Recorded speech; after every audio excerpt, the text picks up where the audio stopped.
Freya, goddess of beauty, war and magic history for sleep. Chapter 1, Awakening in the Mists. Consciousness came not as a sudden spark, but as a slow, silken unfurling, like a petal opening to the first suggestion of light. Freya drifted into being within the shimmering, ever-shifting mists of Vanaheim, the essence of the realm itself cradling her nascent awareness. The air tasted of damp earth and potential, a cool, gentle press against a form still learning its own boundaries. Within her, a profound duality was already woven into the core of her spirit, an intrinsic truth as fundamental as breath. She felt the soft, honeyed warmth of dawn's first blush, a tenderness that promised growth and comfort.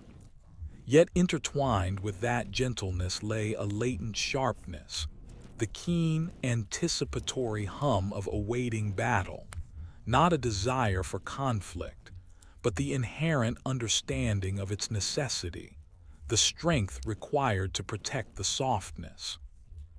She was born of both, a seamless paradox. Her first movement was a step onto ground that yielded like memory. The mists parted before her, revealing dew-kissed meadows that stretched toward a horizon of pearlescent light. With each footfall, the world responded. Where her bare feet touched the vibrant grass, clusters of delicate bluebell and golden primrose sprang to life, their blossoms unfurling in silent, joyous exhalation. The air filled with a fragrance so sweet and pure, it felt like the very concept of innocence given scent. This was the touch of her dawn nature, the creator of beauty, the nurturer of life. But as she walked, her shadow stretched long behind her, painted by the diffuse, mist-filtered glow. And in that shadow, the meadow told another story. Where her darkened silhouette passed, the tender grasses grew thick and wiry, twisting into protective barbs. Delicate stems hardened into formidable thorns, their points glistening with a moisture that was not dew. These were not born of malice, but of an instinctual, graceful defense, a reflection of the sharpness within her, the unyielding will to guard what she would later love. The meadow became a living tapestry of her essence, a path of blooming beauty ahead, a trail of implicit fortification behind. She wandered, a solitary figure in the genesis of the world, learning her own nature through the land's mirror. She brushed a hand against the trunk of a silver-barked tree, and its leaves shimmered with 1,000 hues of green and gold. Yet from the same touch, the roots beneath the soil grew denser, gripping the stone with fierce determination. Freya felt no conflict in this duality, only a deep, resonant harmony. The softness did not weaken the sharpness did not corrupt the softness. They were two notes in the same chord, two threads in the same inevitable weave.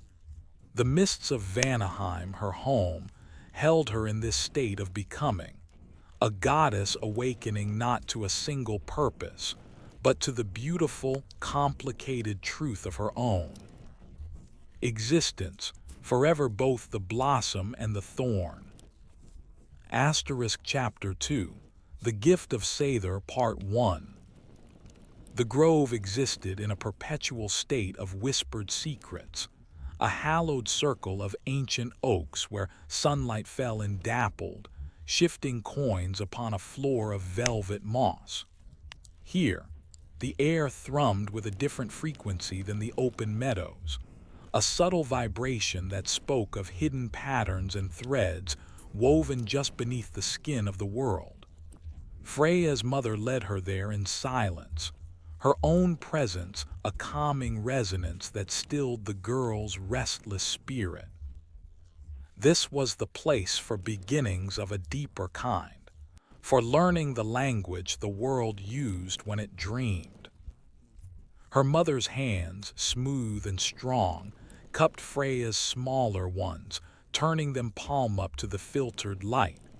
No tools were given, no runes carved, no words of command uttered. The first lesson was one of stillness, of listening with a sense beyond hearing. Freya was told to close her eyes and feel not the solidity of the earth but the currents that moved upon it. At first, there was only the rustle of leaves and the distant call of a bird. Then, as her breathing slowed to match the rhythm of the grove, she began to perceive them, fine, luminous strands, ethereal as spider silk glinting with morning dew, stretching in every direction. They vibrated with potential, humming with stories yet to be told. These were the threads of seiðr, the magic of fate and desire, and they were not pulled or commanded. They were felt. Her mother's guidance was a gentle pressure, an intuitive nudge. She taught Freya to let her own longing, her own curiosity become a delicate hook. The magic was in the attraction, the natural draw of one thread toward another. Freya focused on a simple desire, for a cluster of white wood anemones at the base of an oak to sway in a breeze that did not blow. She did not push her will upon the air. Instead, she let her affection for the flowers' delicate faces become a soft sigh in her chest. A tender want. She felt a corresponding strand within the flowers, their innate desire to dance in the sun, and she offered her own strand of gentle encouragement.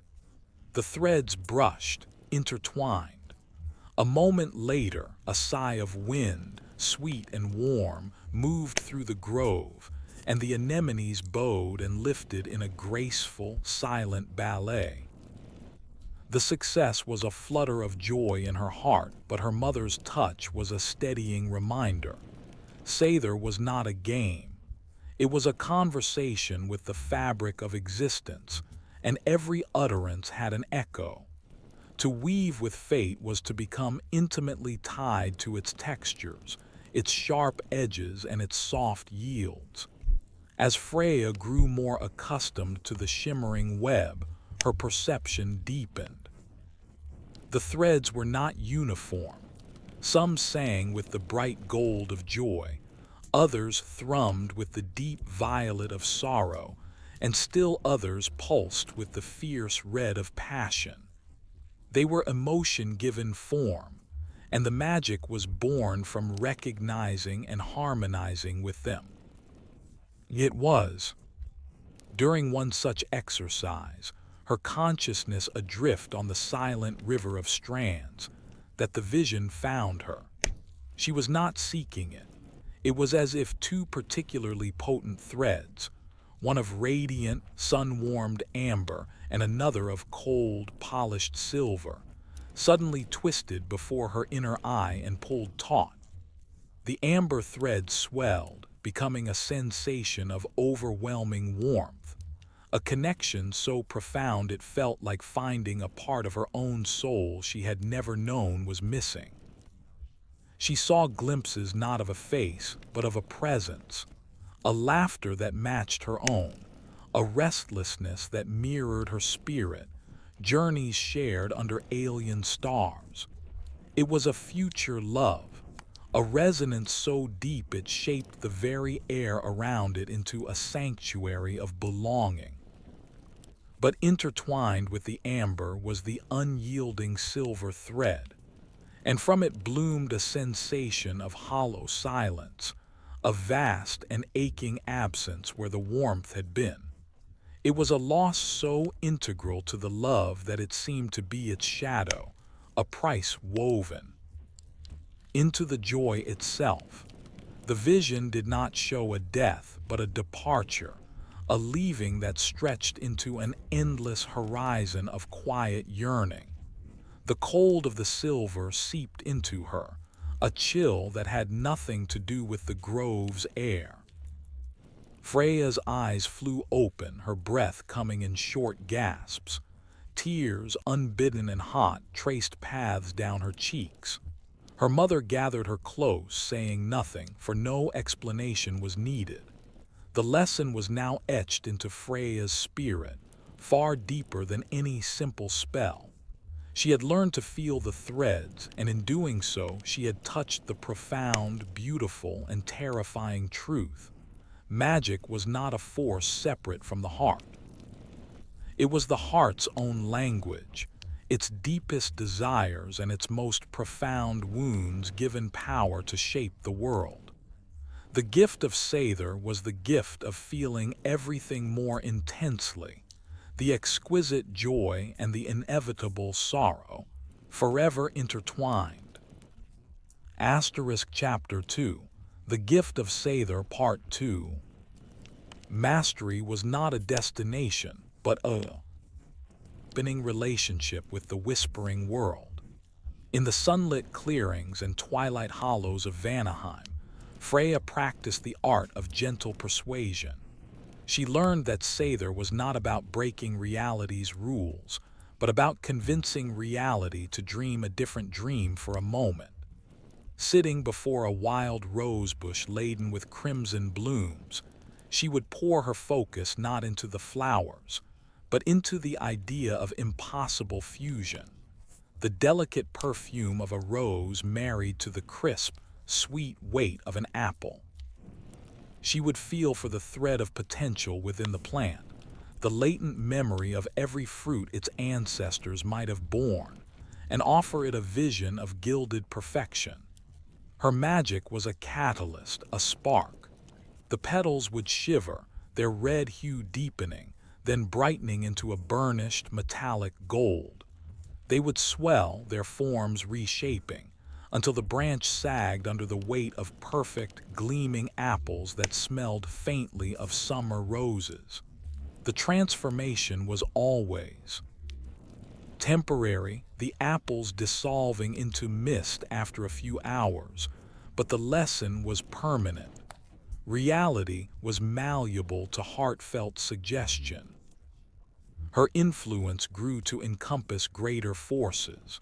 When bruised purple clouds gathered over the coastal cliffs and the wind sharpened its knives, she would stand on the headland, her hair whipping like a banner.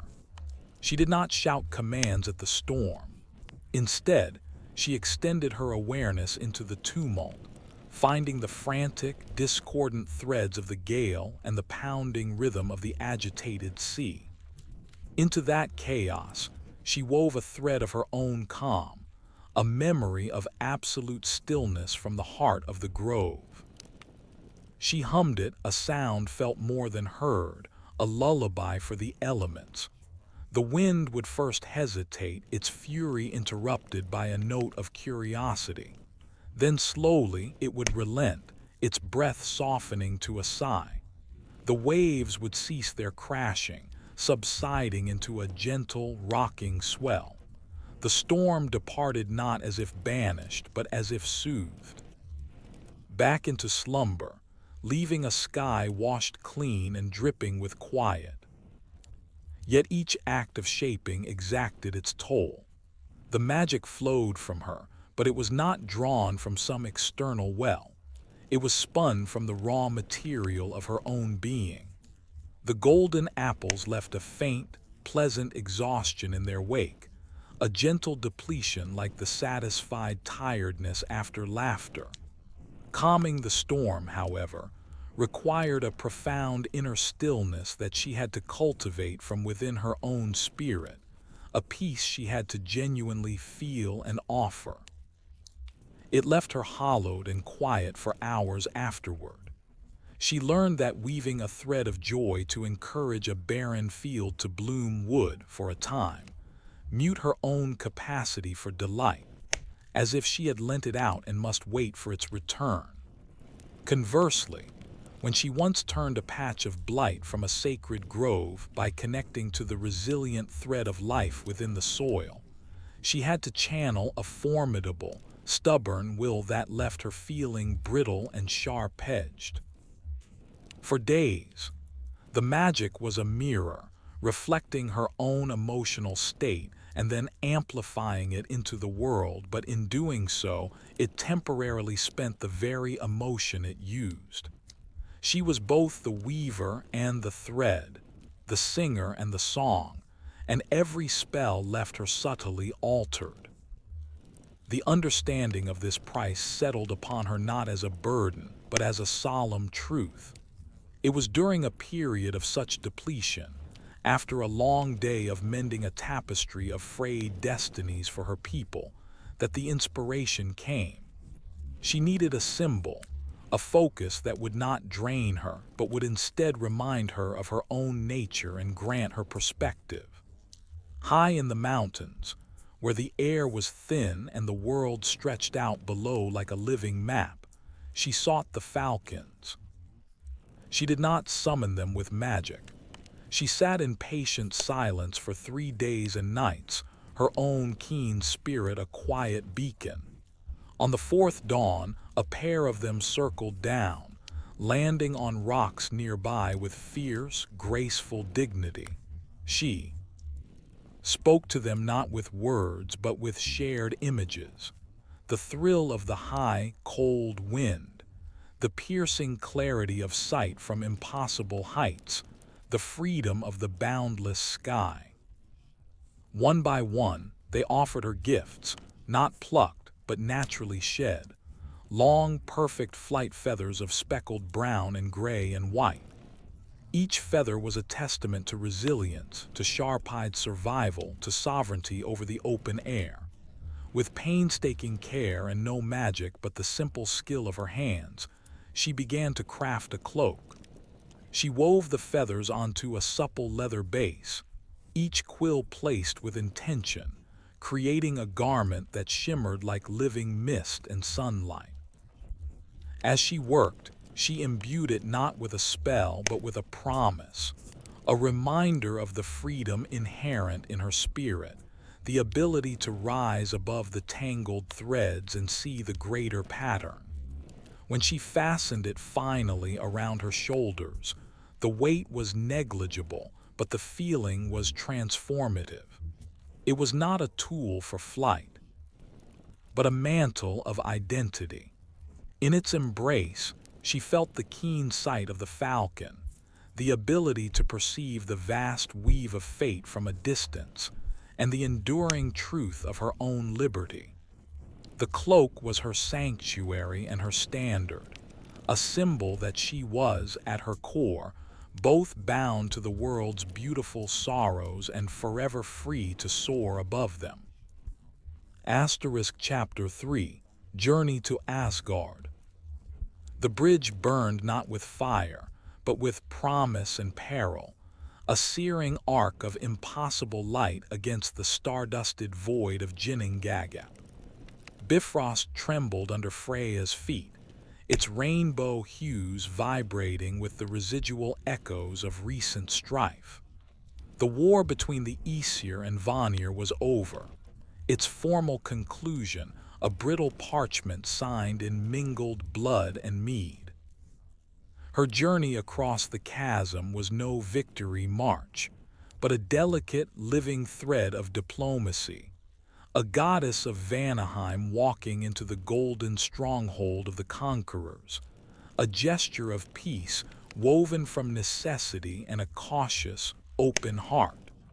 The falcon cloak rested lightly on her shoulders, a piece of her misty homeland against the structured, radiant unknown. Asgard rose from the clouds like a dream of dominion, all soaring spires and vast, gleaming walls. The light here was different, not the soft, diffuse glow of Vanaheim, but a brilliant, unwavering gold that cast deep, definitive shadows. Everything was hewn from magnitude and intent. The great hall of Gladsheim stood as a monument to order, its pillars straight as spears, its roofline cutting a sharp silhouette against the sky. The air smelled of polished stone, cold metal, and ambition. Freya observed it all with the keen, assessing eye her cloak symbolized. She saw the glory, undeniable and awe-inspiring, the meticulous craftsmanship, the formidable strength, the sheer will that had carved a realm from chaos. But her seiðr-touched senses also perceived the rigidity beneath the splendor, the inflexible patterns in the weave of this place. Destiny here was not a river with many branches, but a road paved with immutable stones. It was beautiful and it was hard. Her audience in Valhalla, Odin's high seat, was a study in silent power. The All-Father regarded her from his throne, his single eye a well of fathomless knowledge and calculated concession. No words of welcome were wasted, the terms were already set. His voice, when it came, was the sound of bedrock shifting. He spoke of realms and responsibilities, of balances to be maintained. Then he named her portion, Fólkvangr, the field of the host, a tract of Asgard's own sacred ground, where she would exercise the right to choose half of all warriors slain in battle. The other half, by ancient and unchallengeable right, would go to Odin's own hall, Valhalla. The proclamation hung in the silent, rarefied air. It was presented as an allocation, a political settlement, a sharing of the spoils of eternal conflict. Freya accepted, but not as a prize bestowed. She felt the threads of the offer, the political strategy, the appeasement of the Vanir, the subtle test of her nature. She saw the expectation, perhaps, that she would revel in the prestige or balk at the grim duty. Instead, she felt a profound, quiet recognition click into place within her spirit. This was not about claiming a share of the dead. It was about claiming a sacred duty to the dying. She saw the warriors not as trophies for a hall, but as souls frayed by violence, bursting with unfinished stories and the shock of sudden silence. Fólkvangr would not be a barracks for eternal battle drill, but a field for healing, a place where the tumult of a warrior's end could be gently unraveled. She claimed it with a simple, solemn nod, her gaze meeting Odin's. In that look was an understanding that transcended the political. You may take them for your army of the future, but I will take them for the peace they could not find in life. Leaving the hall, she walked toward the land granted to her. It lay on a gentle slope, its grasses a softer green than the surrounding grandeur, touched at its edges by the same kind of mist that clung to Vanaheim's meadows. This was no second-best territory. It was a land that had waited for her. As she crossed into Fólkvangr, the rigid golden light of Asgard seemed to soften at its borders, diffusing into a warmer, more forgiving glow. She could feel the potential in the soil, the quiet readiness to receive. Here, she would build not a monument to war, but a sanctuary from it. Her hall, when it rose, would be called seiðr, the room with many seats, a place of rest, not just of feasting. The weight of the duty settled upon her, not as a burden, but as a purpose that resonated with every facet of her being. The weaver, the healer, the witness to beauty and loss.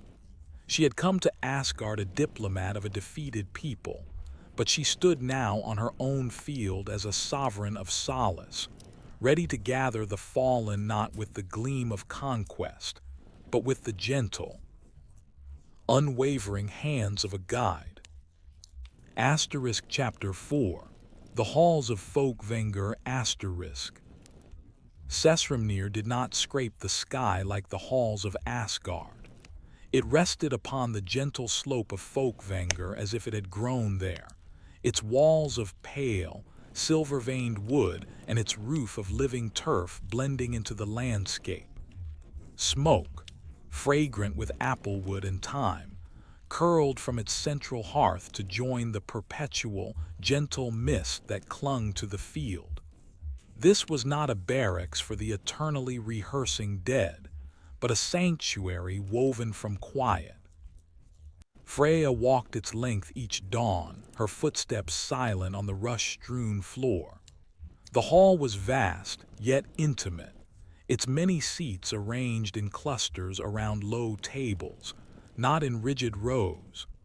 Tapestries depicting not battles but forests, seascapes, and starry skies softened the walls, their threads shimmering with a subtle, comforting magic that whispered of home, of peace, of things remembered but not quite grasped. They arrived not with blaring horns, but in a silence that was itself a wound. The chosen of Fólkvangr materialized within the field outside, their forms coalescing from the last shimmer of Bifrost's light or the final echo of a sword song. They stood, often bewildered. The fury of battle still thrummed in their clenched hands. The shock of the killing blow was a cold stone in their chests.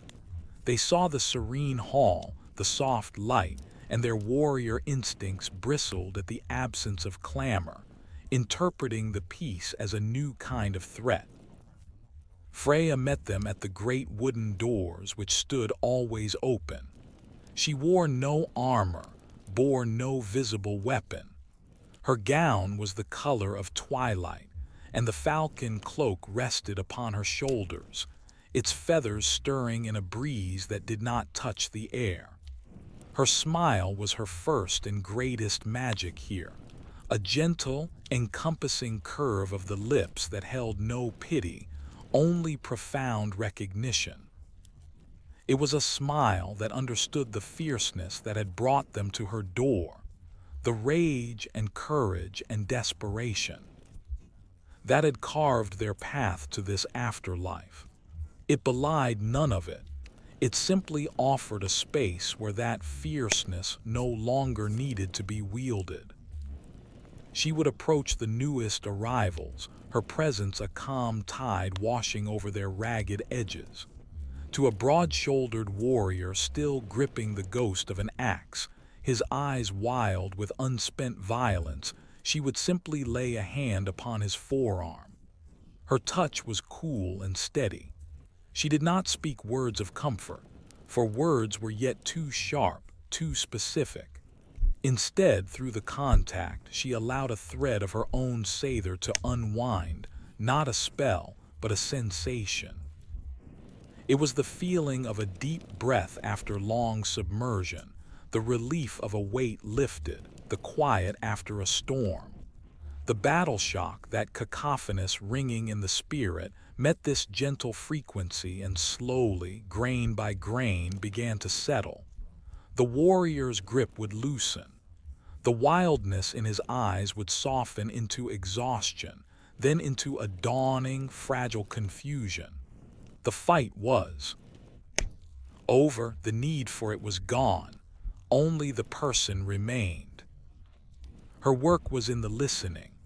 As days in the timeless hall softened the sharpest edges of memory, the warriors would find themselves drawn to her. She sat with them in the quiet corners by the hearth, or walked with them in the ever-blooming orchards of Fólkvangr. They would speak, haltingly at first, then in torrents. Stories of home, of a wife's laughter, of a child's small hand. Stories of fear, of the metallic taste of blood, of the friend fallen beside them. Stories of pride, of glory that now felt distant and strangely hollow. Freya listened to them all, her gaze never wavering. She heard not just the words, but the threads beneath them. The love that fueled the bravery, the terror that shaped the rage, the lost dreams that made the sacrifice ache. Her compassion was not passive. It was an active, graceful administration of solace. With a look, she could acknowledge a pain too deep for words. With the slightest nod, she could honor a courage the warrior himself doubted. In this quiet way, she guided souls. She helped them untangle the knot of their mortal end from the tapestry of their mortal life. A young shield maiden, obsessed with the parry she failed to make, was guided by Freya to the hall's weaving room. There, among the looms, she learned to interlace threads of dark and light, understanding that a single missed stitch did not ruin the whole cloth. An old king, burdened by the weight of decisions that had led his people to war, walked with Freya through the misty fields. She showed him how the mist nourished the hidden roots of the flowers, how obscurity could be a form of healing, not a failing. He learned that a king in death could lay down his crown and simply be a man, his duty finally complete. The hall was filled with such gentle transformations. Laughter, true and unburdened, eventually rang out alongside the stories. Songs were sung, not of conquest, but of lost homelands and first loves. Warriors who had faced each other as enemies on mortal battlefields sat together, playing board games with pieces of polished stone. Their conflict now a shared memory, another story to be woven into the peace of Seiðr. Freya moved among them all, the weaver at the loom of this afterlife. Her gentle smile was the hall's true hearth, its constant, warming light. She was the keeper of their endings and the guardian of their rest, a goddess who administered not with edicts, but with empathy, proving that the fiercest battle of all was to lay down one's sword, and that the greatest victory was the hard-won peace that followed. Chapter 5. The Forge of Brisingamen. The call was not a sound, but a luminous tug in the weave of the world, a vibration of such concentrated artistry that it resonated in the hollow of Freya's bones. It pulled her from the serene mists of Fólkvangr, down through the roots of the world tree, into the deep, mineral-dark realms where mountains were. Born, she traveled not in her chariot but in the falcon cloak, its feathers slicing through subterranean drafts, her spirit following the golden thread of allure. The path led to a cavern hidden behind a waterfall of liquid stone, where the air itself shimmered with heat and purpose. Inside, the source of the call revealed itself, and Freya's breath caught in silent awe. 4 dwarves moved around a heart of blinding fire, their forms stocky and powerful as the bedrock, yet their hands moved with a delicacy that belied their strength. They were Ulfrig, Dvalin, Berling, and Grare, masters of their hidden craft, and on an anvil of polished black obsidian they were creating a wonder. It was a necklace, but such a word was an insult to the reality taking form. The Brisingamen was a river of captured light, a constellation forged into a wearable harmony. Gold, finer than spider silk, was woven into a mesh so supple it would flow like water over skin.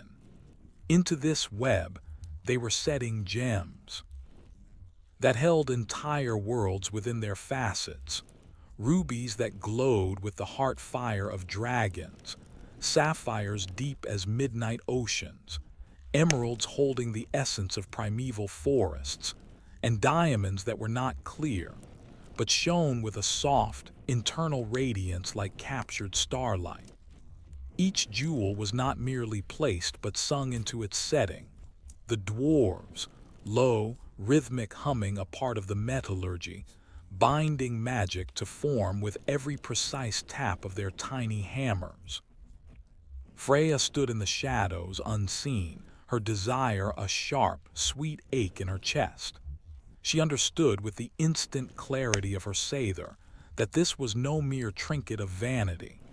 The necklace was an act of pure creation, a poem written in gold and gem light, the ultimate expression of the dwarves' lonely, profound artistry. To covet it was to covet a piece of their very souls. A lesser being might have threatened or bargained with cold treasure. A goddess of war might have simply taken it. But Freya was a weaver of subtler threads. She saw their longing, not for payment but for recognition, for a witness who truly understood the magnitude of their toil. They crafted beauty in the dark, forever unseen. Her desire met their deeper need, and a negotiation began, not of wits, but of mutual reverence. She stepped into the forge light, letting its glow illuminate her. The dwarves started, their hammers halting mid-strike, protective anger flashing in their eyes. But Freya offered no threat.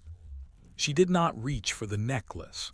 Instead, she extended her hands, palms open, and allowed a thread of her own magic to unfold. It was not the forceful seiðr of shaping, but the gentle magic of showing. From her fingertips blossomed a vision, the Brisingamen not lying on an anvil but alive against a throat, its gems catching the light of both sun and moon, its beauty not locked in a vault but enhancing the very world it adorned. She showed them its destiny, not hoarded but celebrated, a testament to their skill seen and marveled at by all the realms. The dwarves' suspicion softened into wary curiosity. They spoke, their voices like grinding stones demanding a price worthy of their labor. Gold from Svartalfheim's deepest veins. She had none. The thunderous might of Mjolnir. It was not hers to give.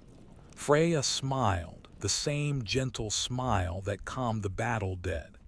She offered the only currency she had that matched the value of their creation, her magic and her stories.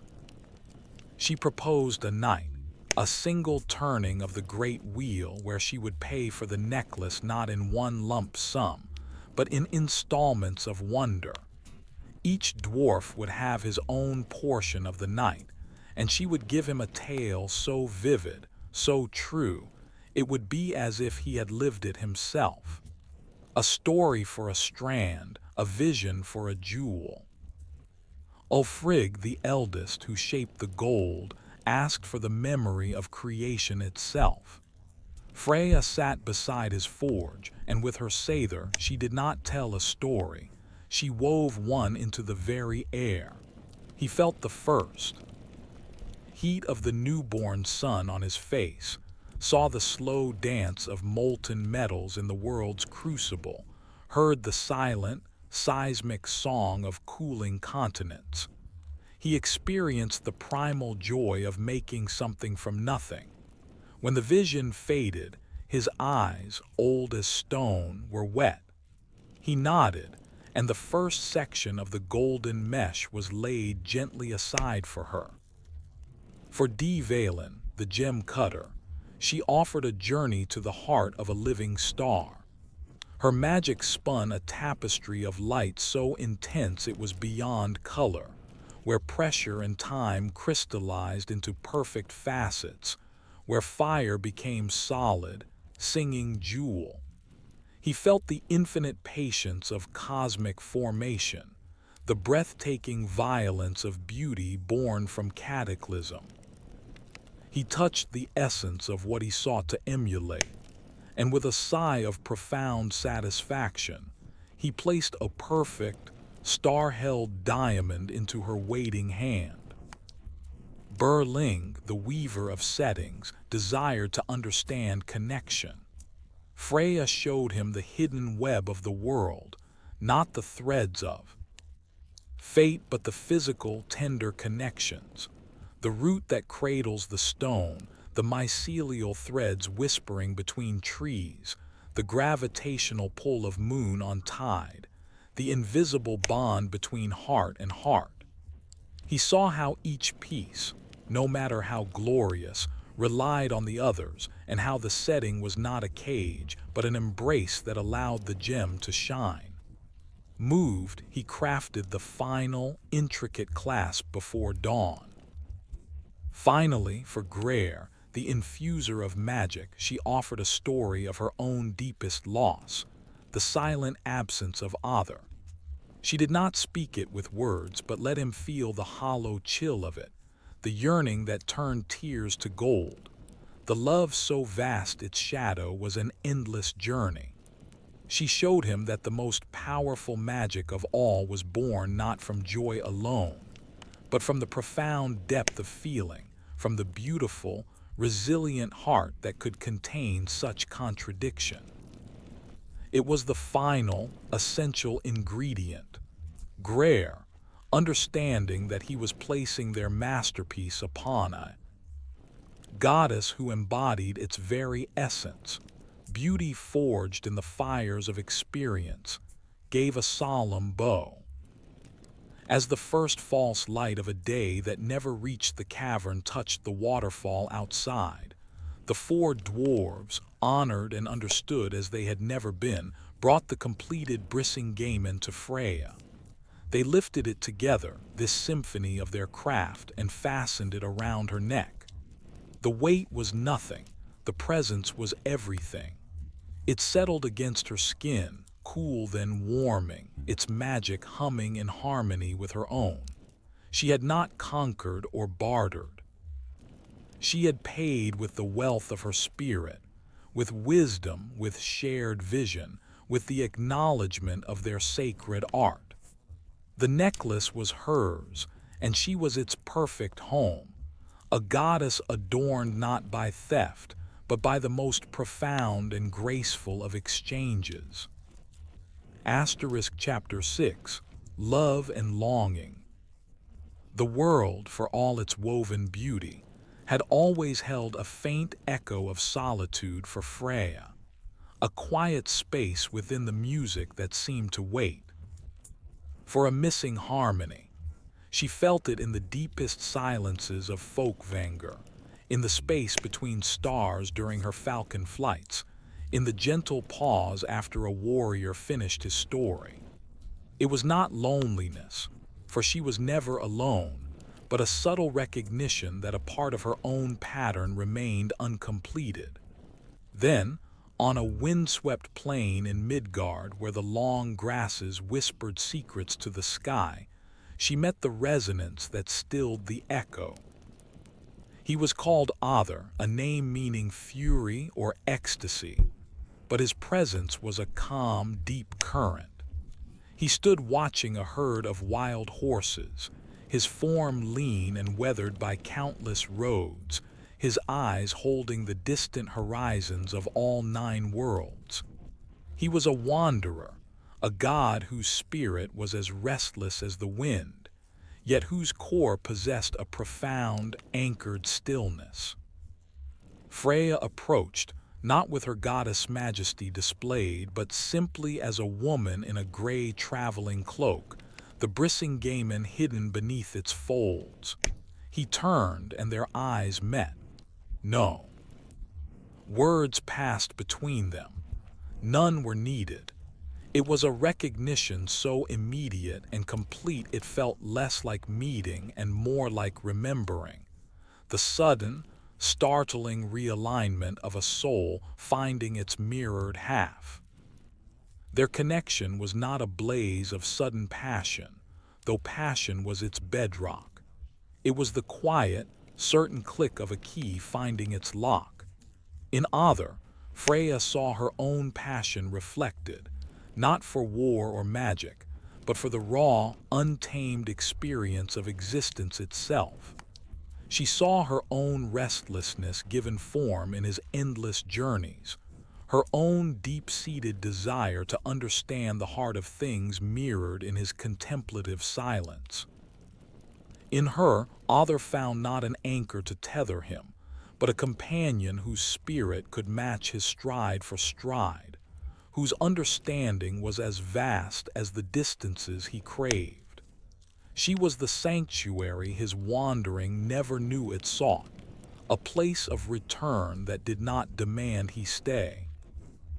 Their love unfolded like a landscape revealed by a slow, rising sun.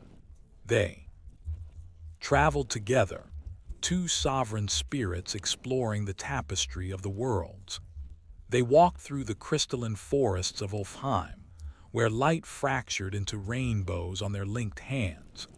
They stood on the frozen plains of Niflheim, sharing warmth from a single blanket woven from shared silence. They sailed a borrowed skiff across the tranquil, star-reflecting waters of a Vanir lake, the only sound the dip of the oar and the comfortable quiet between two people who need not speak to communicate. Their conversations, when they came, were quiet exchanges that flowed like clear water. He spoke of the patterns he saw in the migration of birds, the philosophy in the turning of ancient millstones, the sorrow in a forgotten battlefield soil. She spoke of the threads of desire that bind mortals, the weight and grace of her duty in Fólkvangr, the way magic felt like breathing.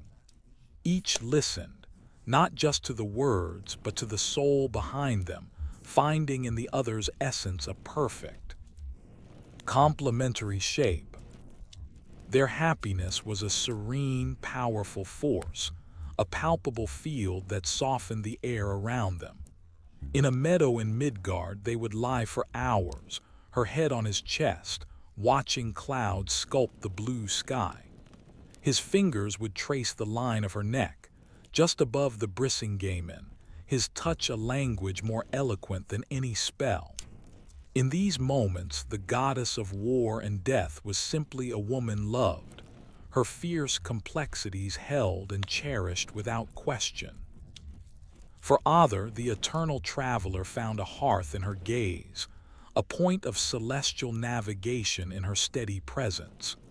She was the quiet room at the end of every long road, the constant in his universe of change. Their love became a refuge, not from the world but within it, a private, luminous realm they carried between them, as portable and essential as breath. Freya, who had always been the weaver and the guide, found herself woven into a partnership of equals. She who eased the sorrows of others now had her own joy tended to with a devoted, wordless care. She showed him the hidden groves of Vanaheim, and he showed her forgotten paths in Jotunheim that led to vistas of terrifying beauty. They learned each other's rhythms, her moments of pensive withdrawal when the weight of her duties pressed close, his sudden, quiet urges to move on, which she met not with plea but with a ready pack and an understanding smile.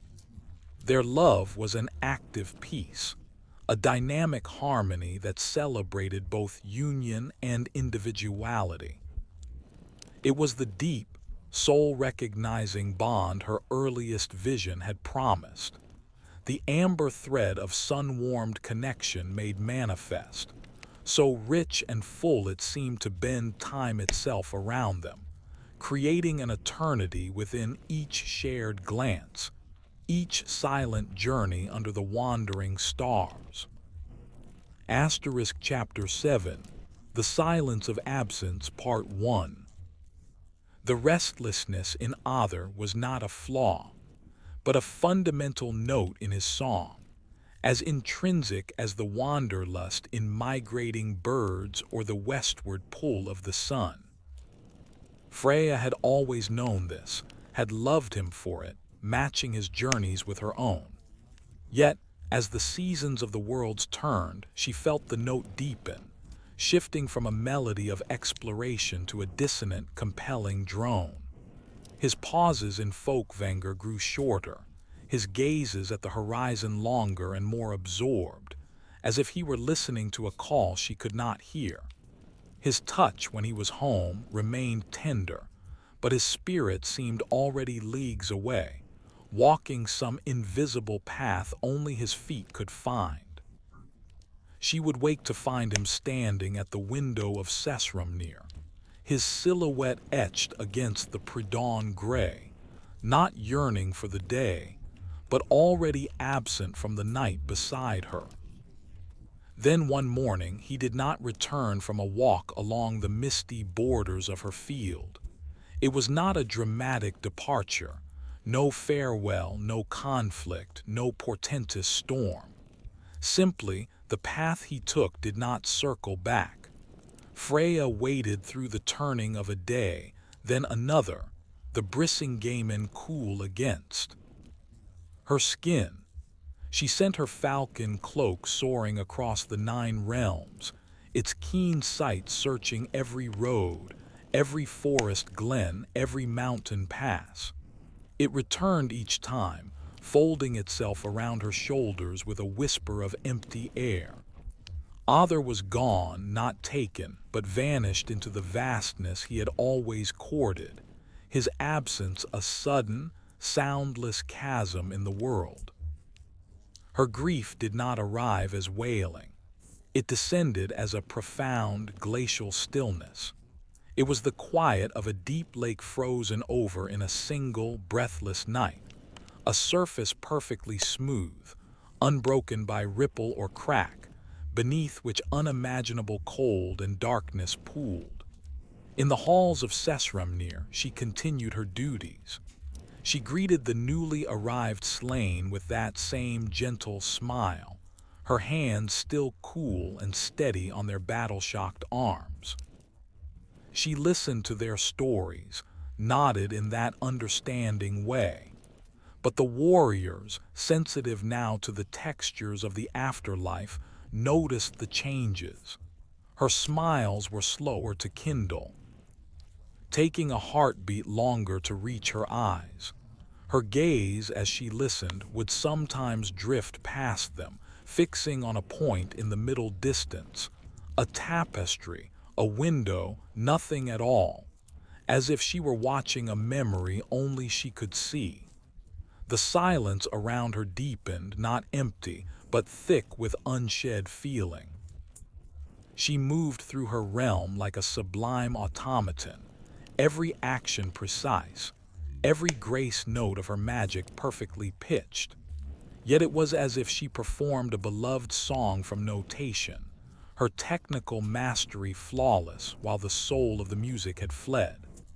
The golden apples she conjured in the orchards of Fólkvangr were as perfect as ever, but they held no scent. The mists she summoned to soothe a restless spirit were cool and soft, but they carried no memory of Vanaheim's dew. She was present, and she was utterly, devastatingly elsewhere. The stillness became a vessel that could not hold. Without a word to anyone, she began her own journeys. Donning the falcon cloak, she left the administration of Fólkvangr to her trusted handmaidens and launched herself into the yawning gulf of the worlds. This was not the shared travel of before, a joyful exploration. This was a search, a desperate tracing of the echo. She flew to the farthest, wind-scoured peaks of Jotunheim, where only ancient ice and the ghosts of storms resided. She walked the ashen beaches of Muspelheim, the fire giant's realm, her form shimmering with protective seiðr as she scanned the endless, infernal plains for a familiar silhouette. She descended into the root-tangled dark of Svartalfheim, questioned taciturn dwarves in their forges, and received only shrugs and the clang of hammers. She paced the shimmering, empty halls of abandoned Aesir outposts, places even Odin's ravens seldom visited. Everywhere the same silence answered her, a silence that had swallowed Other whole. And as she searched, her tears fell. They did not come in sobs, but in a steady, quiet seepage from that frozen inner lake. They were not the hot, salt tears of a mortal woman, but liquid gold, pure and heavy. They fell onto the barren soil of Niflheim, forming tiny, glittering puddles among the frost. They dropped into the churning seas of Midgard, swallowed instantly by the gray waves.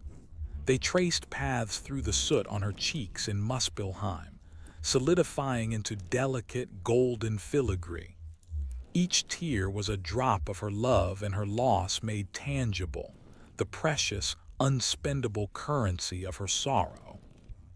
She let them fall, not bothering to wipe them away. They were the only sign in her relentless, silent traversal of the cosmos that the stillness within her was not peace, but a cry so immense it had turned inward, solid, and unbearably precious.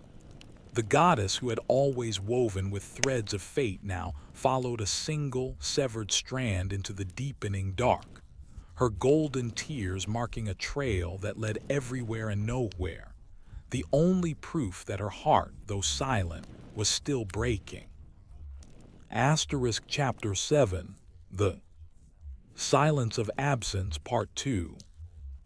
The search became the fabric of her existence, a thread woven through every other duty until it was indistinguishable from them.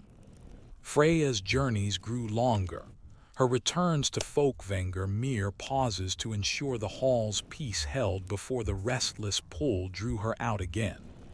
The falcon cloak knew the paths by heart, beating toward every rumored sighting, a wanderer's footprint in the dust of Nidavellir, a whisper of a familiar laugh in a market of Ulfheim.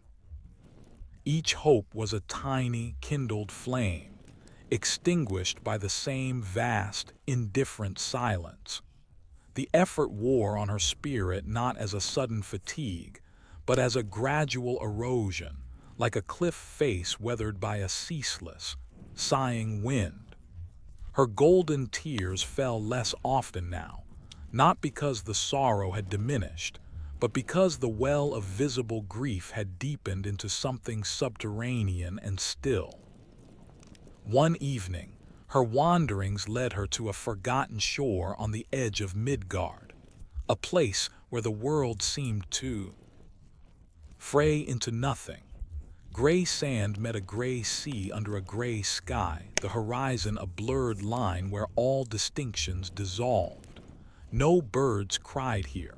The waves collapsed onto the beach with a sound like a long, weary exhalation. Freya stood at the water's edge, the damp hem of her gown darkening, the Brisingamen a futile spark against the universal monotone. For the first time, the compulsion to move left her. Her legs would carry her no further.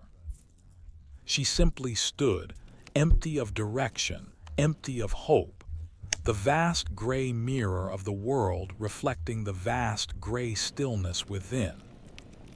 In that moment of quiet despair, a realization settled upon her, not with a flash of insight, but with the slow, sure weight of a stone sinking through deep water. This search, this relentless traversal of the 9 realms, was not merely a quest for a lost love. It was a journey into the anatomy of loss itself. She had been mapping its territories, the frozen wastes of denial in Jotunheim, the fiery plains of anger in Muspelheim, the tangled roots of bargaining in Svartalfheim. She had been learning its silence, its vast, echoless quality. Her pursuit of Other had become a profound apprenticeship in absence. She understood now that some silences are not meant to be filled. Some paths do not circle back. To love something as boundless as a wandering god was to accept that the horizon was part of him, and that sometimes the horizon wins. The gray sea continued its patient sigh. A single, ordinary tear, not gold but clear and salt, traced a cool path down her cheek. It was the first in a long time. It held no magic, only a pure human ache. With it came a release of the frantic energy that had propelled her. The compulsion to find him dissolved, leaving behind the love itself, undiminished, but now separate from the need to possess his presence. The love remained, a warm, amber core within the gray. The loss was its permanent companion, a silver thread woven inextricably around it. She turned her back. On the formless sea, The return to Fólkvangr was not a defeat, but a deliberate turning. She did not fly, but walked, feeling the solidity of the world beneath her feet with each step. When she passed through the doors of Seiðr, the warriors felt the shift before they saw it. The distant look in her eyes was still there, but it was no longer the gaze of someone searching beyond the walls. It was the look of someone who had seen the abyss and had chosen, consciously, to return to the hearth. Her smiles were still slow, but they held a new depth, a compassion tempered in a colder fire. She resumed her duties, but she carried the weight differently now. The love for Other was no longer a frantic, outward-reaching energy. It was an internal wound, yes, a tender, permanent place that would ache in certain lights when a particular story was told, or when the wind blew from a certain direction. But she understood that the wound was also a window. It had carved a hollow in her spirit that allowed her to fully comprehend the hollows in others. When a warrior spoke of a homeland he would never see again, she felt the precise shape of that never. When a shield maiden wept for a lover fallen beside her, Freya's hand on her shoulder conveyed a solidarity that transcended sympathy. It was shared language. Her own grief had become a source of endless, resonant empathy, a tuning fork that vibrated with the sorrow of every soul that came to her field.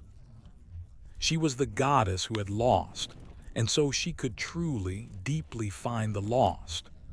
The silence of absence was now a chamber within her, a sacred, sorrowful space that made all her other spaces, of comfort, of rest, of gentle guidance, infinitely more profound and true.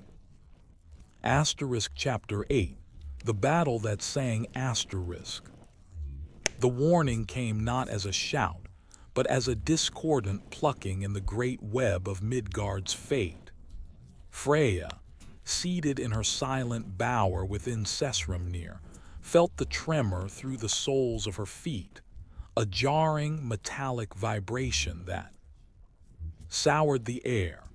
It was the sound of two ambitions sharpening against each other, of old grievances unsheathed. A petty king, his heart poisoned by envy, had marched upon a peaceful valley whose only crime was fertile soil and a refusal to bow. The threads of thousands of mortal destinies, once bright with simple potential, now thrummed with the fraying tension of imminent violence. Freya closed her eyes, not to block out the vision, but to see it clearly. She saw the field where they would meet, a green meadow soon to be mudded, and she heard the first, awful note of the song she most despised, the song of battle. She did not summon her chariot with a cry. She walked to the grove where it rested, and her two great cats, creatures of twilight with eyes like molten gold, emerged from the shadows to meet her. They pressed their broad heads against her hands, purring a deep, rumbling counterpoint to the distant discord. With gentle touches, she harnessed them. The chariot itself was of dark wood and silver, unadorned by scenes of conquest, built for swiftness, not spectacle. As she took the reins, the Brisingamen lay hidden beneath a plain gray traveling cloak. She was not riding to war as a symbol of divine might, but as a physician rides to a plague house, with dread, with resolve, and with the fervent hope to minimize the carnage. The journey through the branches of Yggdrasil was a blur of streaking colors and howling winds. Then Midgard resolved below, and the meadow came into view. The two forces were already clashing, a seething, roaring mosaic of violence. From this height the battle did not look like chaos. To Freya's attuned senses, it resolved into a terrible, complex music. The crash of shield wall meeting shield wall was a brutal, percussive boom. The shriek of iron on iron was a sustained, grating dissonance. The shouts of men, of rage, of fear, of pain, were a ragged, desperate chorus singing no words, only raw emotion. It was a symphony of ruin each.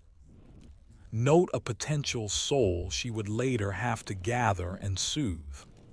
The sound struck her not in her ears, but in her spirit, a physical ache that tightened her grip on the reins. She did not descend with thunder.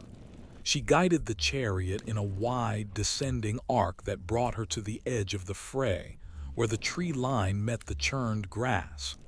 The cats landed with a soft impact, their silent power causing nearby combatants to stumble back, startled.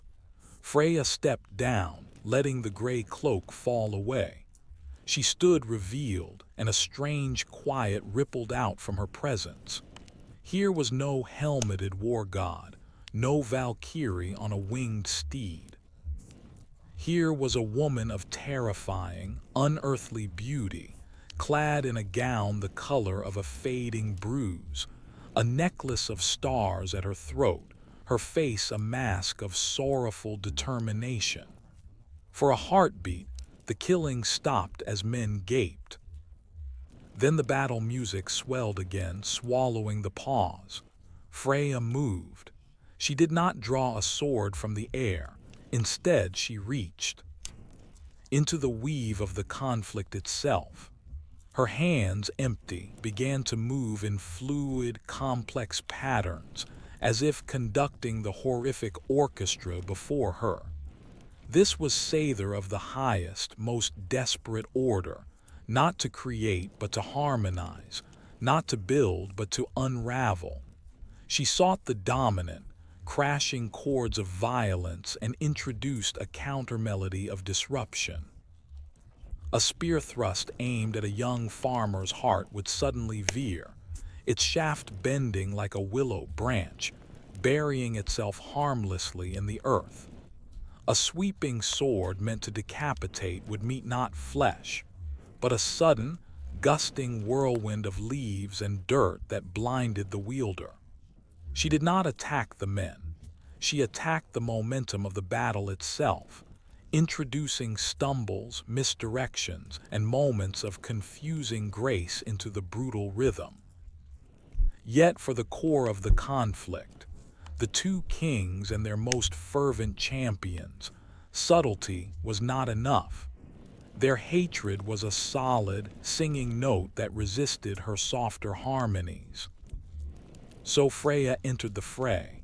She plucked a fallen sword from the mud. It was a plain, unremarkable blade, but in her hand it became an extension of her will. She moved with a terrifying, effortless grace, a dancer in a sphere of controlled violence. She did not strike to kill. Her movements were precise, surgical deflections. She would parry a furious overhead chop, redirecting its force into the ground, her own motion spinning her inside her opponent's guard. The pommel of her sword would tap a pressure point on a wrist, and a weapon would fall from nerveless fingers. A sweep of her foot would unbalance a charging berserker, sending him tumbling harmlessly into his own comrades. She moved through the densest press like a swift current parting reeds, her goal always the heart of the discord. The two kings, shouting their rage at each other from across a pile of the fallen. Her fighting was a brutal poetry. It held no anger, only a profound, focused urgency. Every disarmed warrior was one less killer, one less victim. Every moment she bought was a moment for reason to potentially flood back into fevered minds. She was a storm of pacification, and the battle music began to change around her. The grating shrieks of metal lessened, replaced by the thuds of falling bodies and grunts of confusion. The desperate chorus of war cries faltered, giving way to shouts of surprise and disorientation. She was breaking the song's spine. Finally, she reached the space between the two kings. They turned on her, their mutual hatred now united against this supernatural intruder. They charged as one. Freya did not raise her sword to meet them. Instead, she dropped it into the mud. She raised both hands, palms outward, and pulled. She pulled not on their bodies, but on the threads of their fury, the deep-seated desires for glory and possession that had sparked this war. From the envious king, she drew the thread of his covetousness and showed it to him, reflected in her eyes, not as noble ambition, but as a shriveled, hungry thing. From the defending king, she drew the thread of his righteous anger and showed him how it had hardened into a mirror of the aggression he fought. She showed them the true music of their conflict, not a heroic saga, but the thin, wretched wail of widows and the empty silence of barren fields. The vision lasted only a second, but it was enough. Their charges faltered. The bloodlust in their eyes flickered, replaced by a nauseating glimpse of truth. The din of battle around them was dying, men lowering their weapons, bewildered by the sudden vacuum of purpose. The awful song was ending, not with a triumphant crescendo, but with a ragged, fading sigh. Freya lowered her hands. She was breathing lightly, untouched by blade or muck, but her face was pale with exhaustion. The spiritual cost of harmonizing such chaos was immense. She looked at the two kings, now just frightened, mortal men standing in a field of their own folly, and she saw the souls already beginning to rise from the fallen, the first of many she would have to comfort. Her work here was done.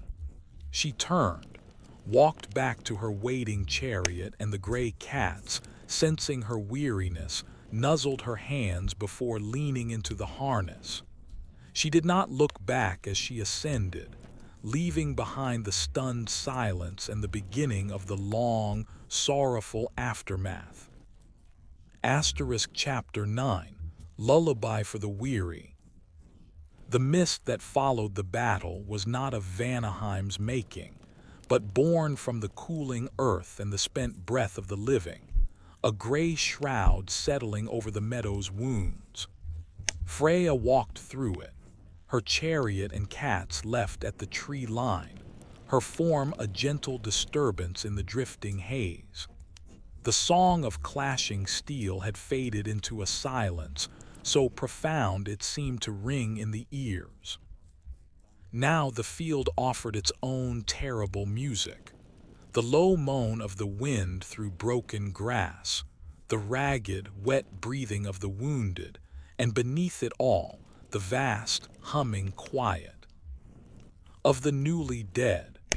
She moved among them, the goddess who had helped still the violence now tending to its aftermath, her gray gown blending with the mist, the Brisingamen the only point of light in the gloom. She went to the dead first. They lay where they had fallen, their forms already loosening from the world's grip. Freya knelt beside a young man whose open eyes held the sky's blank gray. Gently, she closed his eyelids with her fingertips, her touch a bridge between realms.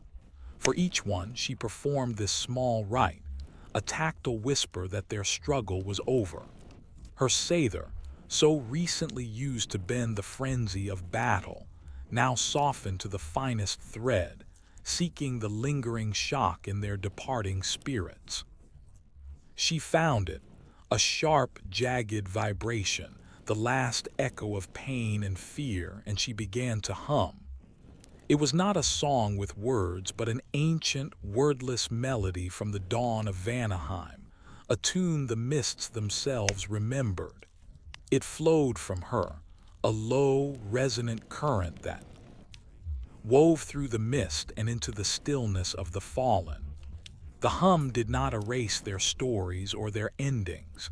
It simply smoothed the ragged edge of the transition, turning the abrupt severance of life into a gentle release.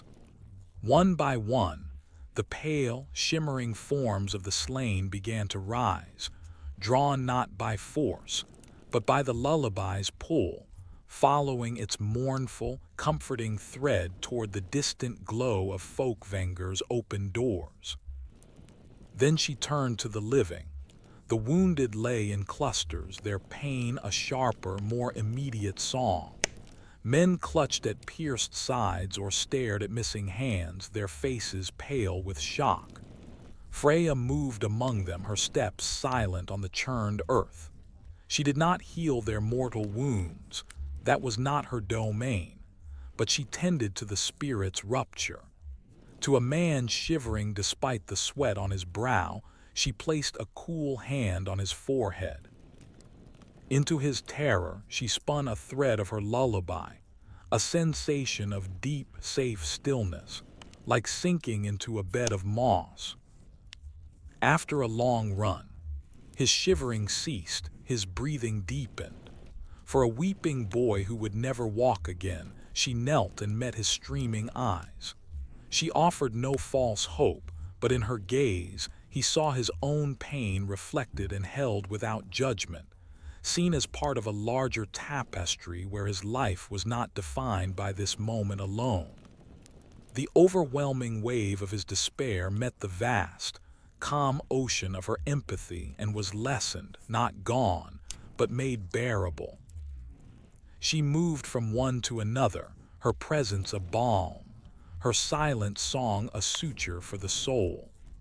Even the victorious, those standing numb among the carnage, felt the weight of their survival lighten by a degree as she passed, as if she gathered a portion of its burden onto her own shoulders.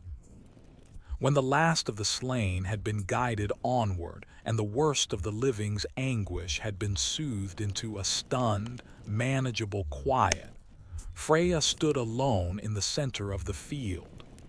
The mist was beginning to thin, revealing the trampled earth, the discarded shields, the first brave stars piercing the twilight sky. A profound exhaustion settled into her bones, the deep toll of having played both warrior and weeper, having harmonized chaos and then sung peace into its ruins. She drew her falcon cloak around her, its familiar weight a comfort, and willed herself home. She appeared not in the hall of Seiðr, but in the open field of Fólkvangr, on a low hill that overlooked her realm. The air here was clear and cool, scented with night-blooming flowers and the eternal, gentle mist. The newly arrived souls, eased by her lullaby, were already being welcomed by her handmaidens, their forms glowing softly as they were led to rest.